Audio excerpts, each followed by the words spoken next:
Hello, friends. It's Jessica from Three Rivers Homestead, and I'm back with the third week of the Three Rivers Challenge. This is our pantry challenge that we're doing in January and February, and I'm showing you all of the meals from the last week.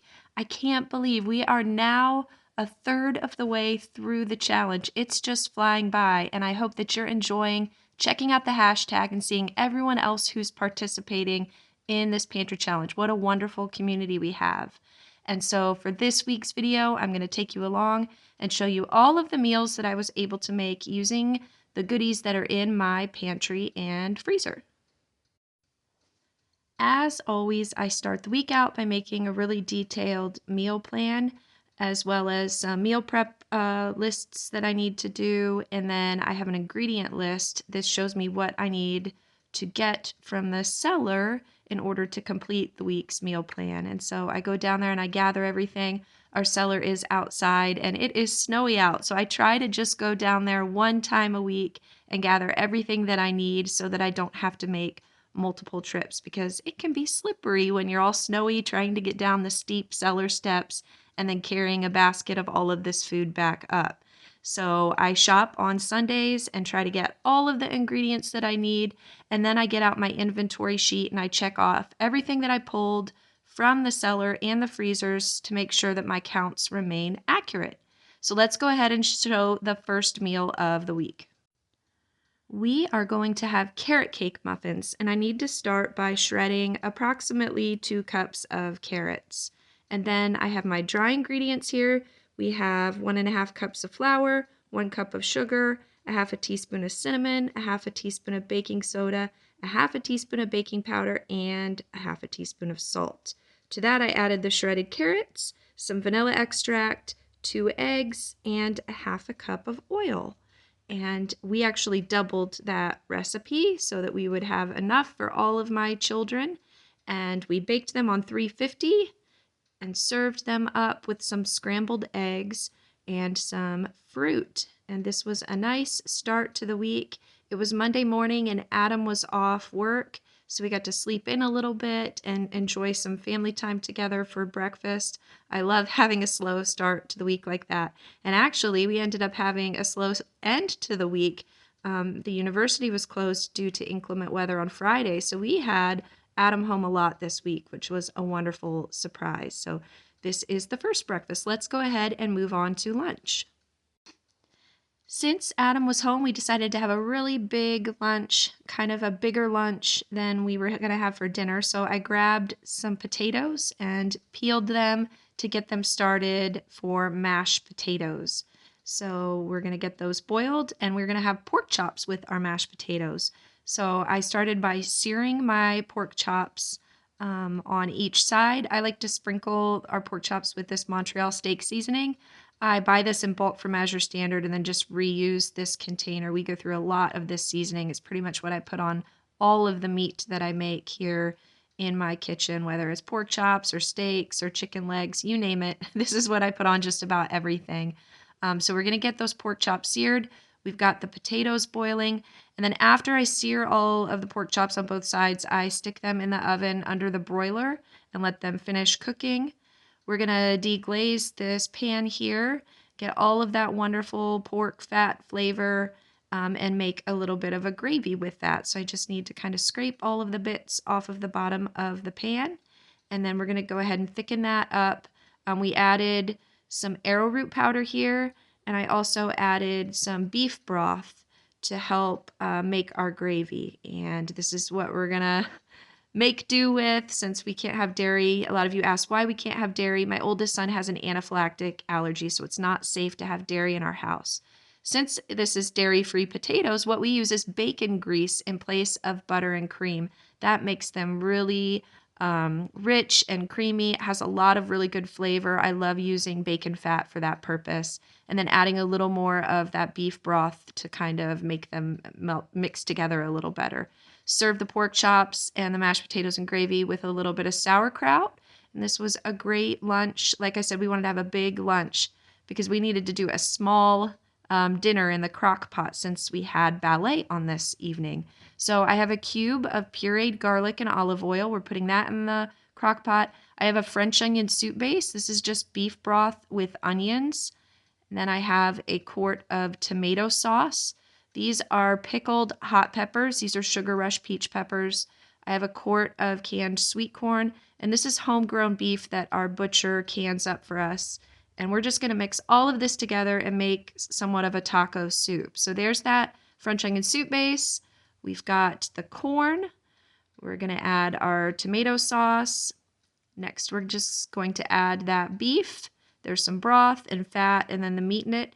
And then I'm only going to pick out maybe 6 or so of these hot peppers. These Sugar Rush peach peppers, they're pretty spicy for my little ones. So I don't want to put too much in there or they definitely won't eat the soup. And then I'm going to sprinkle in a little bit of taco seasoning. This is Redmond's Real Salt brand, and I'm trying to use this up. And then this was in the crock pot all day long. And then about 10 minutes before I was going to serve it, I added some freeze-dried cooked rice that I have in storage. Since it's already cooked, it just needs to rehydrate for about 10 minutes in that hot liquid. And there we go. We have a really simple taco soup. I wanted to add beans, but since it was a busy night and some of the children had requested not to have beans because it kind of upsets their tummies, they prefer to have beans on the weekends. So we ate it without, but beans would be a really good addition to this. If we had corn chips in the house, we'd also sprinkle some of those on the top for a little crunch. I just didn't have time to make homemade tortilla chips. Maybe we'll get to that next week. But this was nice. My 2 little ballerinas here, Grace and Elizabeth, got home from ballet and were able to eat their soup, and we're very happy with it. Then later that night, I needed to grind myself some wheat berries to prepare for the next day's meal. I try to do my grain grinding in the evening if I'm going to be using the grain for breakfast, because the grain mill is rather noisy, and I prefer to do my baking in the morning without all of the children being in the kitchen, and so I can keep them asleep longer if I don't use my mill. So we're trying to, that was kind of my goal for the week, is to work through a lot of grains. I have a lot in storage in the kitchen that just need to be used up, so I'm meal planning intentionally to do that. And then I store the ground grains in the fridge. That helps them retain more nutrition overnight. We are going to make for breakfast an applesauce loaf. I have 4½ cups of that freshly ground flour, 1 cup of sugar, 2 teaspoons of baking powder, 1 teaspoon of baking soda, and 1 teaspoon each of cinnamon and nutmeg in my bowl here. Now to that, we're going to add 1 cup of olive oil. And then we need to add our eggs. I'm doubling this recipe and I'm adding 4 eggs. And then instead of applesauce, we are going to actually use pear sauce. I can a lot of different types of fruit sauce, and actually pear sauce is one of my favorites. It's a lot sweeter, I find, than applesauce. I think it's wonderful for baking. I love the taste of pear sauce. So then we're going to grease our 2 loaf pans. As I mentioned, I doubled this recipe to make 2 loaves. Spread that out on our loaf pans, and these are going to bake for about 1 hour in the oven on 350. In the meantime, I decided to grease up a 9x13 dish here. I have leftover mashed potatoes from the day before, and I just put those in the bottom of the pan. We're going to sprinkle those with some freeze-dried spinach powder, salt and pepper it, and then we're going to need to break into our water-glassed eggs. The chickens, we had a lot of eggs freeze because the temperatures were so cold this week. So we are low on fresh eggs. We need to use water-glassed eggs. I get questions a lot about if you can reuse the liquid, and it is best to discard this and use fresh liquid if you're going to do another batch. I also get questions about what I do with the jars that have that lime scale in it. I just fill it up with water and put a little bit of distilled vinegar in there, maybe about a 1/2 cup per 1/2 gallon jar. And you just let that sit for maybe an hour, and you're going to see all of that will go away here later on. So we washed our water-glassed eggs really well. I will link a video in the description of this video that tells you all about water-glassing eggs. We're going to scramble all of those eggs up, and these are going to be added to our little breakfast casserole that we're making. So we're just going to pour it directly over the top of those mashed potatoes and the spinach powder. I've mentioned to you before, I probably make this at least once a week. Anytime I have leftover potatoes or meat that really need to be used up, this is a great way to repurpose them into a new delicious meal. We just need to make sure that all of those potatoes are thoroughly covered by the egg mixture. And then this, since we already have the peach loaves in the oven baking, we'll just throw this in with it and they can bake together. While everything is finishing up in the oven, I grabbed some lemons to go ahead and squeeze. We're going to have some freshly squeezed lemonade with breakfast.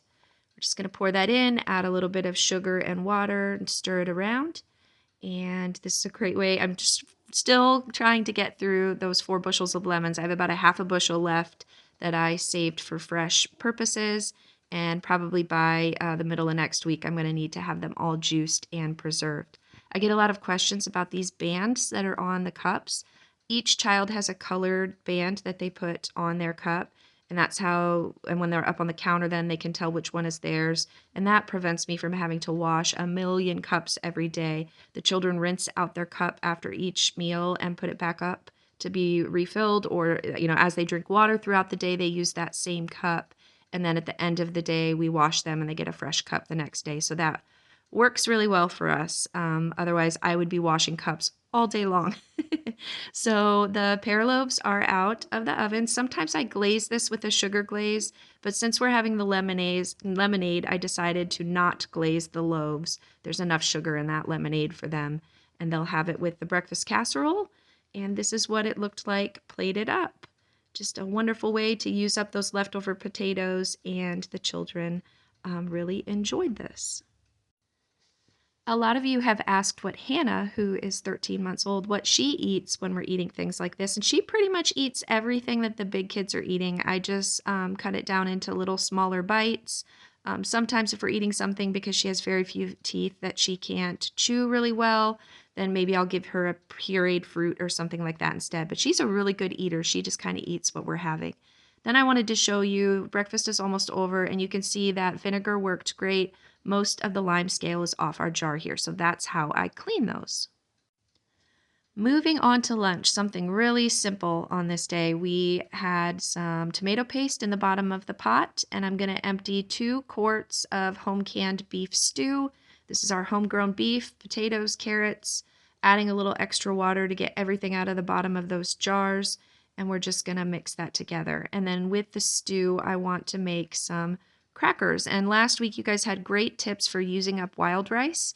I decided to try one of them out, and I'm going to grind down some of that wild rice into a flour and see if I can hide that in our crackers, and maybe the kids won't even notice it. Because as I mentioned in our last video, my kids don't really love wild rice as a side dish.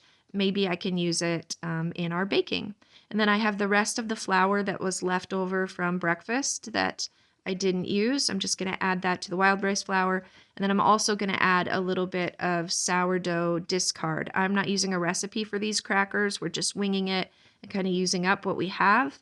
I have some freeze-dried beet powder here. I always love to add that to my crackers. I think it makes them a really pretty color, gives a little added nutrition.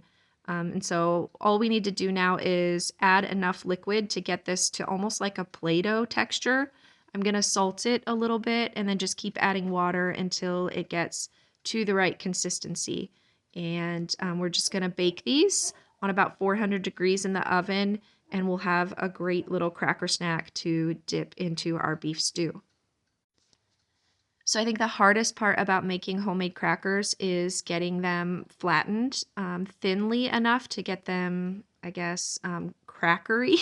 If you don't do it thin enough, they will be kind of doughy and more bread-like, which is also delicious. And it's all a preference. Some people prefer them different textures. I'm rubbing a little bit of oil over the top to try to get rid of some of that flour that was on there, and it'll also help crisp up the top a little bit. And this is going to do just finely. I use a pizza cutter here to cut them into little square cracker shapes. And then, of course, you're going to take your fork and poke some holes in the center of each one.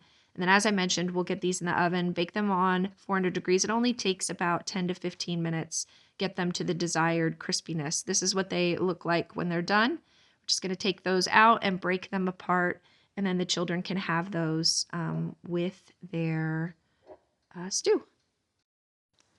I also decided to make them some brownies for lunch. These are going to be gluten-free, so I did 1 cup of cassava flour and 2/3 a cup of cacao powder, about 1 teaspoon of salt, and 1 teaspoon of baking powder. Now, normally I use sugar in my brownies, but since it's a pantry challenge and I need to use things up, I have fermented honey. This is our homegrown honey, and it accidentally fermented because this was from my first year keeping bees, and I did not harvest the honey properly, and because there was too much moisture in it, it actually fermented. And we don't really like the taste of the fermented honey in things like tea or if we're eating it raw.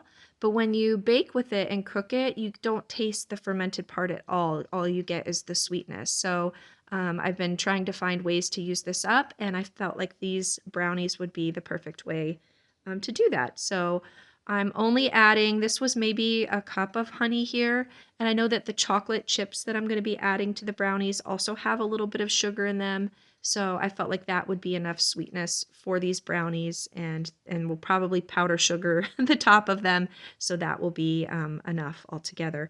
I also added 4 eggs, and then we're going to add 1 cup of olive oil. And then, of course, we have to add some vanilla extract, and then we can get this all mixed together after we add those chocolate chips that I mentioned. And this is my basic brownie recipe. I originally used to make this with regular wheat flour, and I do find that subbing 1-for-1 cassava flour or any kind of like gluten-free pre-mixed flour works great with these brownies. And so all I have to do is grease the bottom of my pan here.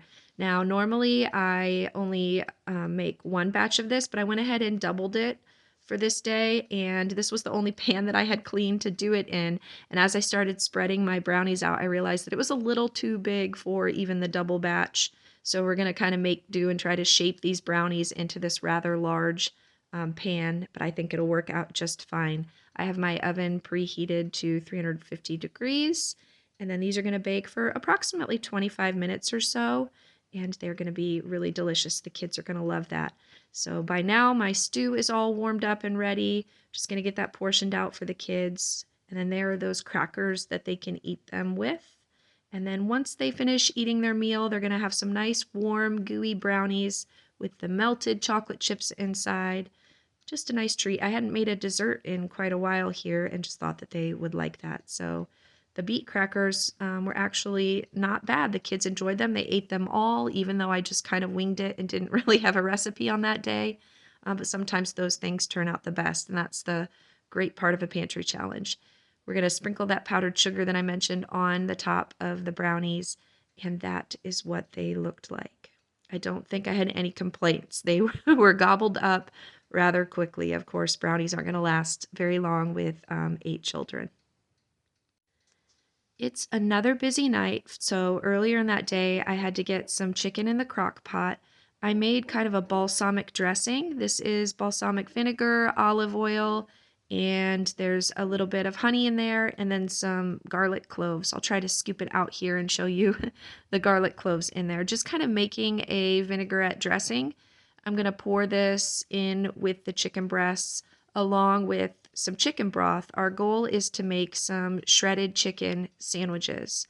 And if I put this in the crock pot all day, then all I have to do is shred it up before dinner, and we'll have a quick meal because this is another ballet night, and I'm gone out of the house during the time that I would normally be preparing dinner. So I really have to think ahead and have something done in the crock pot. So after cooking for a couple of hours on high, this is what it looked like. And I was able to get out my hand mixer and just shred that chicken up. And this is what that looked like after it was all shredded. I just kept it in the crock pot on warm. And then as the children were coming and going from their activities later on, they could make a sandwich. But before they can eat a sandwich, I need to make some hamburger buns. I have my water, sugar, and yeast in here activating, and that was actually the end of my yeast. It is all sourdough from here on out until the end of the pantry challenge, so we're gonna have to get creative. Here is my hamburger bun recipe. I'm actually doubling it on this day, and this recipe will be in the video description if you're interested in this. We're going to get our little buns all shaped, and they're going to bake for about 10 minutes on 425. And then later on that night, the kids could have a bun, put their shredded chicken in, just had some random odds and ends. Quick, easy meal. Okay, now it's time to grind our grains for the next day's breakfast, and this is buckwheat. We are going to make some buckwheat waffles. This is another one of the grains that I said I'm trying to work through, and so we are going to intentionally get this in the fridge the night before, and then in the morning we have our flour all ground up and ready to make our waffles. So I was kind of winging this recipe. I wasn't really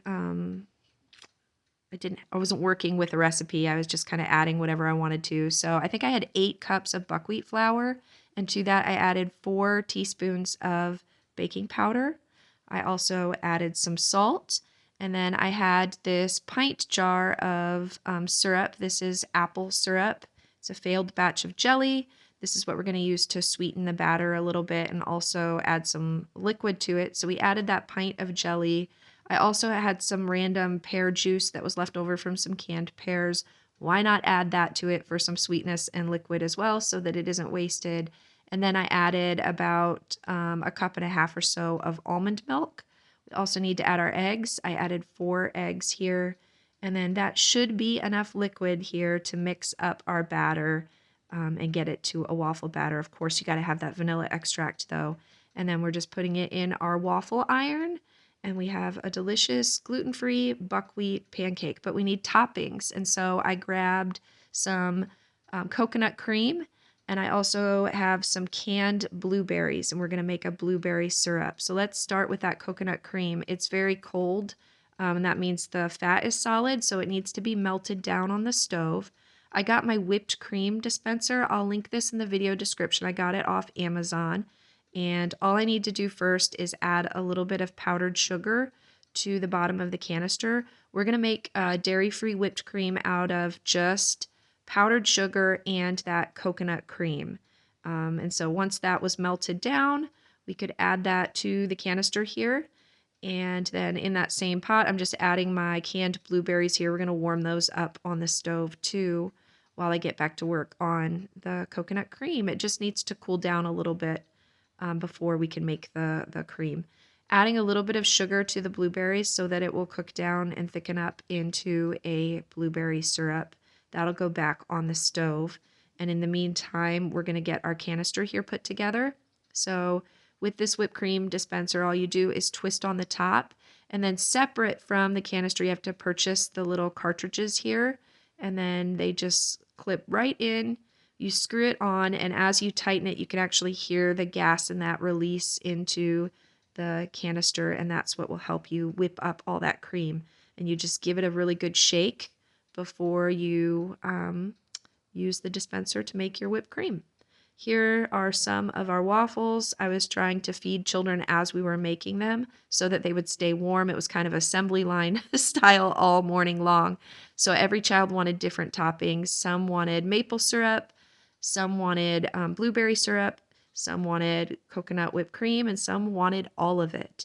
The thing about coconut cream is that it doesn't hold up exactly like your dairy whipped cream.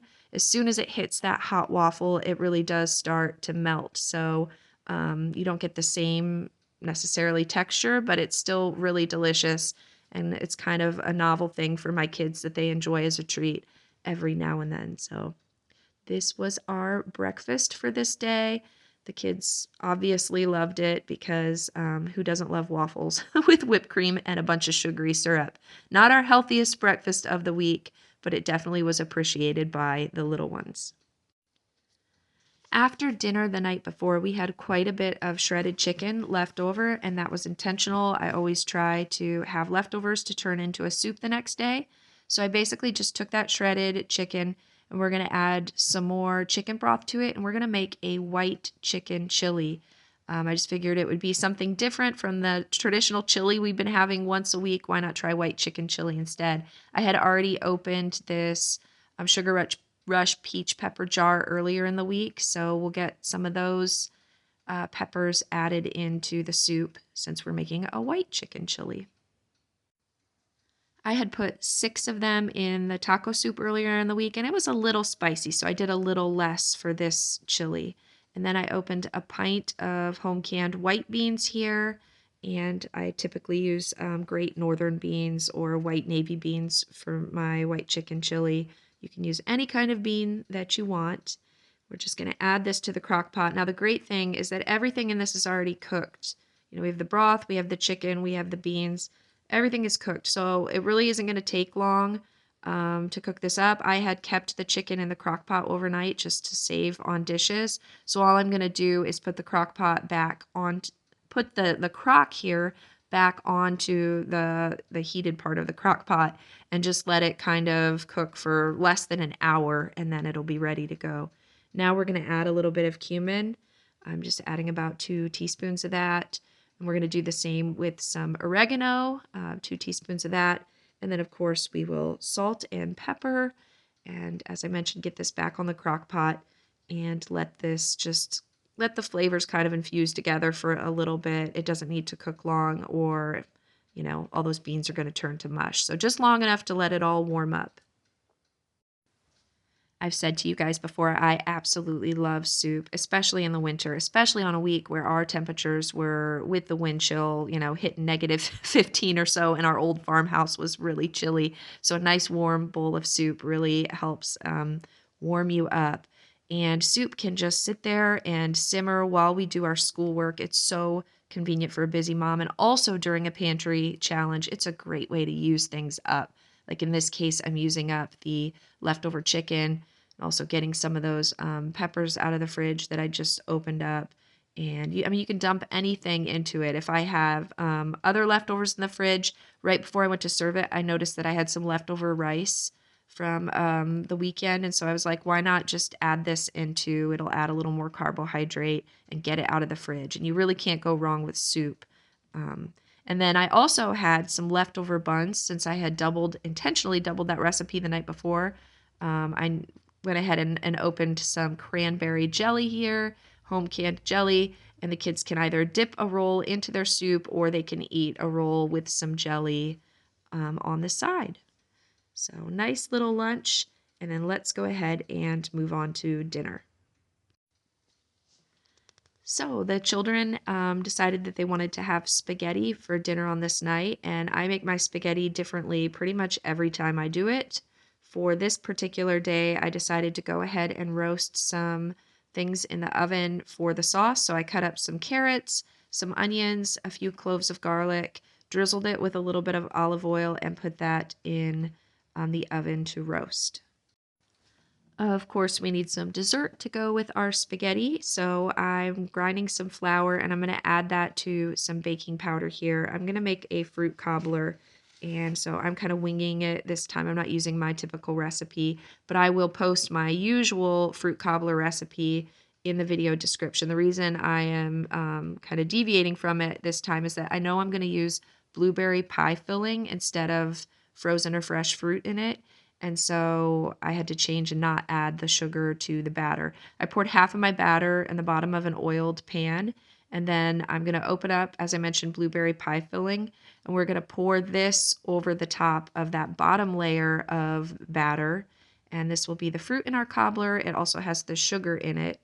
And then once we get all of that spread over the batter, then we're going to pour the rest of the batter that I had made over the top of it, just to kind of cover it up. And this is going to be less like my typical fruit cobbler that I make and more like a blueberry cake. The texture of it's going to end up that way. So we're going to get this in the oven on 375 and let that bake. And when that was ready to go into the oven, my veggies were done being roasted. I could just pop those garlic cloves right out of their skins. And then we're going to dump all of the roasted veggies into our bowl here and get them all blended together to start working on our spaghetti sauce. As I mentioned, it's different every time I make it. I do can my tomato sauce rather watery, and I do that on purpose so that it's versatile and I can use it in a lot of different applications. The vegetables will help thicken up that sauce a little bit, but I also, you'll see, have some freeze-dried tomato powder sitting there. And what I do is I just add that to my sauce to thicken it to whatever desired texture that I want, and that works really great. Those are just fresh tomatoes, raw tomatoes that were freeze-dried down, and then they work great in the sauce. I can also turn them into tomato paste if I just add a little bit of water. Freeze drying tomatoes is just a wonderful way to preserve your extra tomatoes for the winter. Okay, to my sauce, I'm going to sprinkle in a little bit of oregano, and then I also am going to add some freeze-dried basil, and then, of course, our salt and pepper. I'm going to go ahead and use the immersion blender to get this all mixed together. I want it nice and smooth so that none of those vegetables are chunky or really could be seen in the sauce. And then we're going to add that to, we have 2 pounds of pork sausage here. This is just plain ground pork with salt and pepper. Adding our sauce to that, and we're going to get that mixed together and just let that simmer for a little bit while we boil our spaghetti noodles. And then our fruit cobbler finished. It's kind of like I mentioned, a cobbler cake. It's going to be delicious though. The kids are going to love that with the blueberry pie filling. And then we have our spaghetti noodles. And then we're going to get this all put together. Wednesday nights are karate nights, so the kids ate a small bowl of spaghetti before they left for karate, and then they came back later that night and polished it off.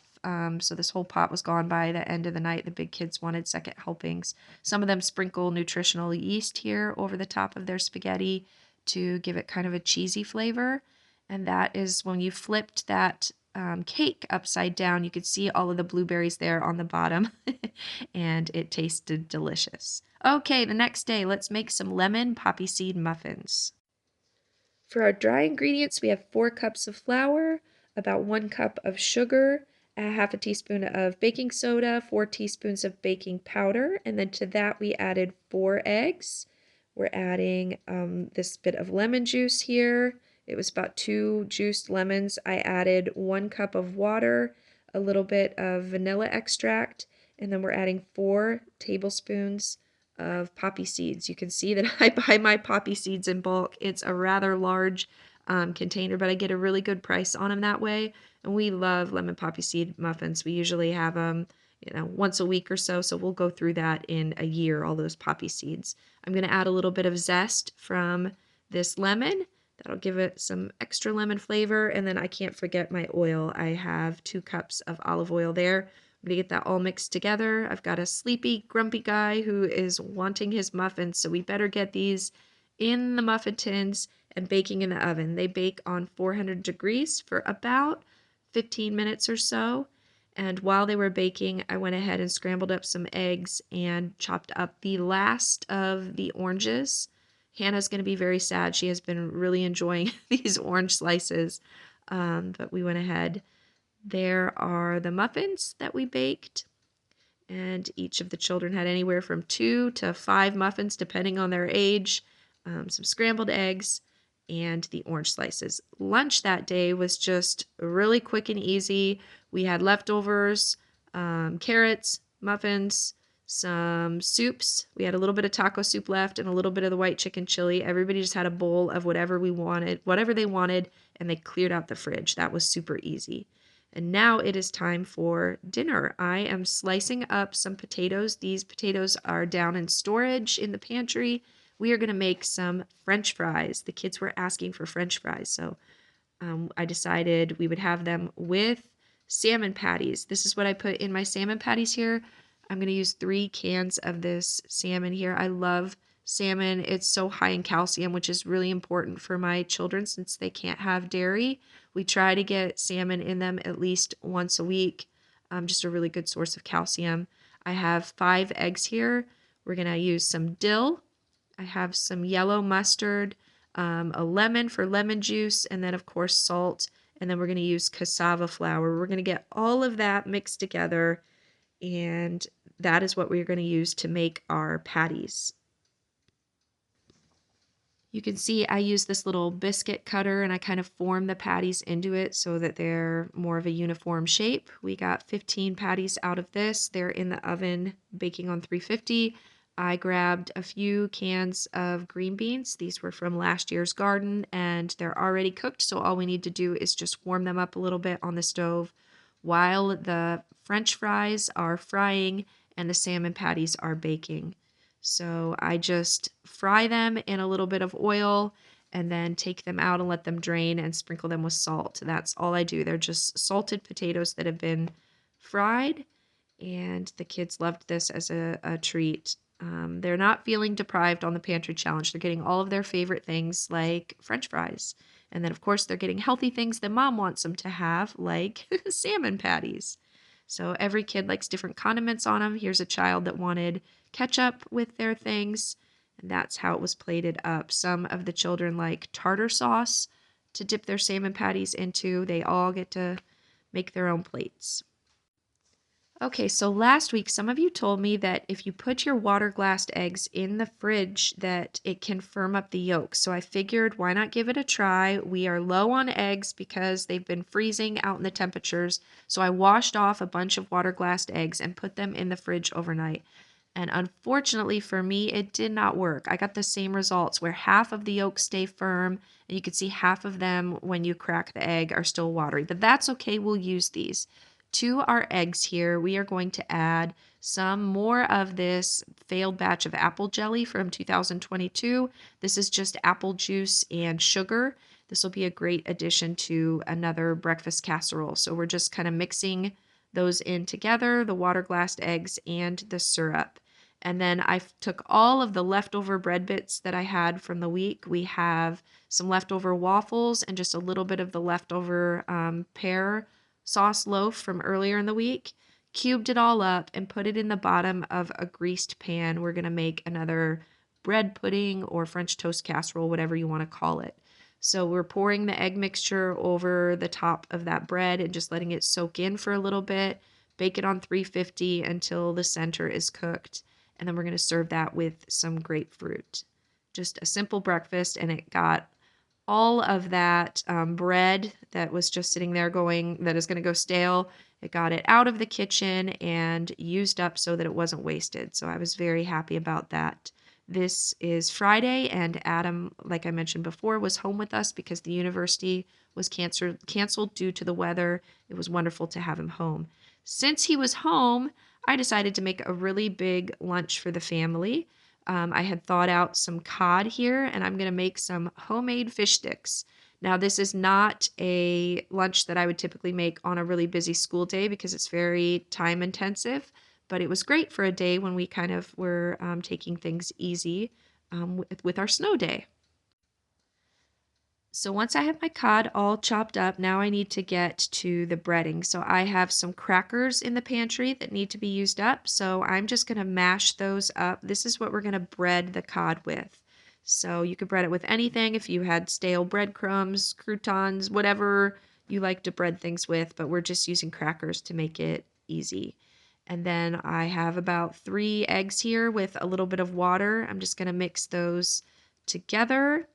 And then we're using up cassava flour if you haven't noticed. So in another bowl, I need to pour my cassava flour in, and then we can add our spices. So to that cassava flour, I'm going to add salt and pepper, and then we just love the taste of Old Bay seasoning with our seafood.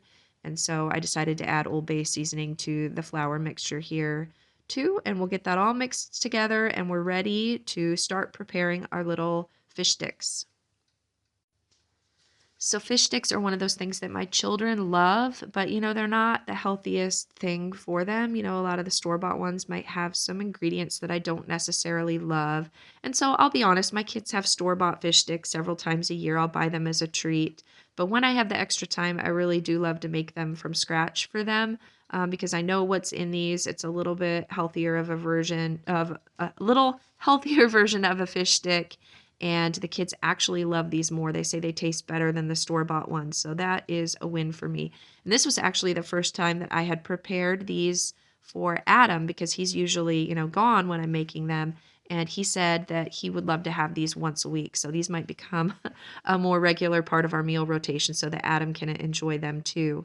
So once we got them all breaded, just adding them. This is the leftover oil from the French fries the night before. We're getting another use out of that. And then we serve those with tartar sauce and some carrot sticks and some of our apples that are in storage. And as I mentioned, the kids were just like, this is amazing. And Adam said, make these every week for me. So maybe next week we'll have them for dinner again, so that everyone will be happy.